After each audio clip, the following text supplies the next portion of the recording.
October 3rd, 1982. I remember the rain. Not the cold or the wet. No, I remember the sound of it. It wasn't the normal kind of rain. It was heavier, thicker, like the sky was trying to bury the city. I was sitting in the back room of Lou's Diner, the kind of place that smelled like burnt toast and disappointment, staring at a check I couldn't cash and a cigarette I couldn't afford to light.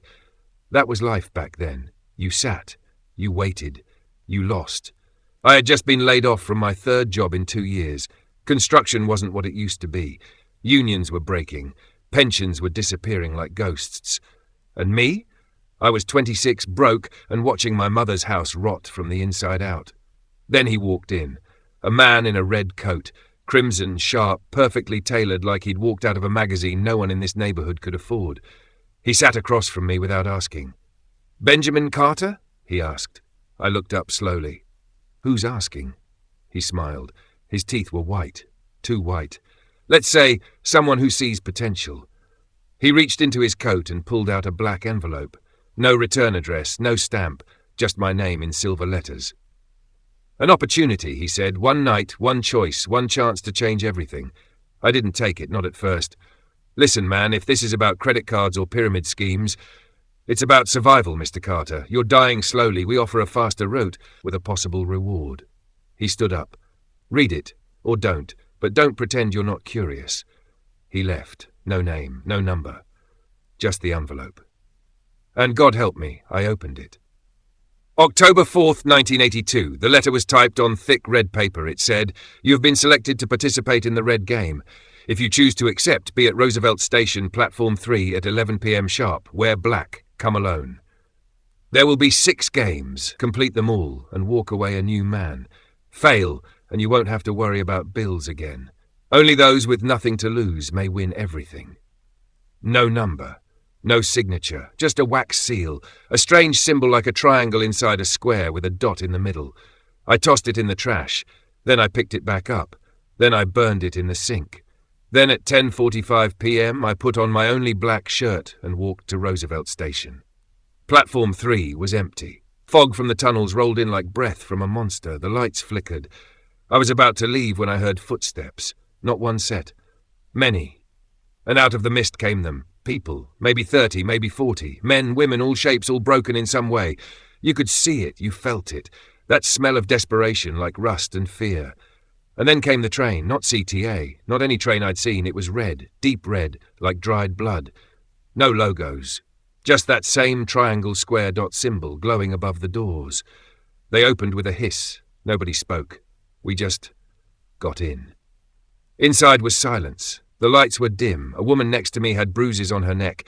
A man 2 seats over held a photo of a little girl like it was oxygen. We were all drowning, and we knew it. Then a voice, female, calm, robotic, came from a speaker above. "Welcome to the Red Game. You have been chosen because the world no longer needs you. But we do.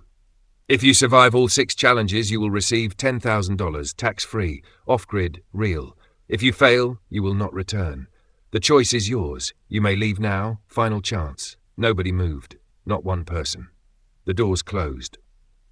We arrived at a warehouse outside the city. Maybe old Navy property. No windows, just concrete and floodlights. We were guided, wordlessly, by men in masks, all red, full-body suits. Their masks had symbols, triangles, circles, squares. None of them spoke. We were led into a vast, echoing room. On the wall, a giant screen flickered on. A cartoon face appeared, like an old 1950s mascot. Wide eyes, big smile, dead inside. "Welcome, players," it shouted in a chipper voice. "You have made your choice. Now the games begin." Game 1, red line. A large red circle lit up on the floor. The screen continued. "You will each draw a number. In order, you must walk across the red line without stepping off. Easy, right?" We looked down. A red rope, maybe 6 inches wide, stretched across a narrow beam over a pit, 10 feet deep. Concrete bottom. Not fatal, probably. "Oh," the voice added, "you have 3 seconds to walk or you fail, and failure is permanent." Laughter. Sick, mechanical laughter. We drew numbers.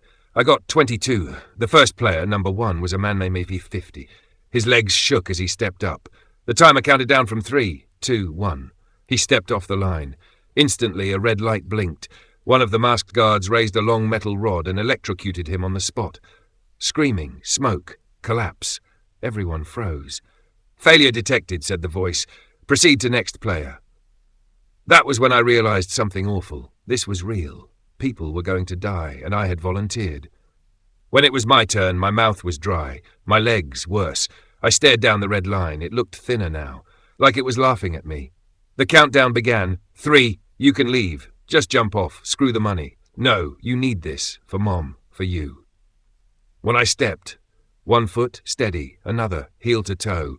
The crowd held its breath. I reached the end. 6 steps, maybe 7. The red light turned green. Player 22, pass. I exhaled for the first time in a week. Only 26 out of 40 passed. The rest? Taken. Silent. No one fought back. That's the thing about the truly desperate. We don't fight. We endure. The screen spoke again. "Congratulations, survivors. Tomorrow brings game 2. Rest well." We were led to metal dorms. No windows. 1 bed each. A jumpsuit, black, with our number stitched in red. I lay there in the dark, staring at the ceiling. Not because I couldn't sleep, but because I didn't want to dream. Because something told me. This was only the beginning. To be continued in part 2, The Doll's Smile. Coming up next, a deadly children's game, unexpected alliances, and the first major betrayal. Хочешь продолжать?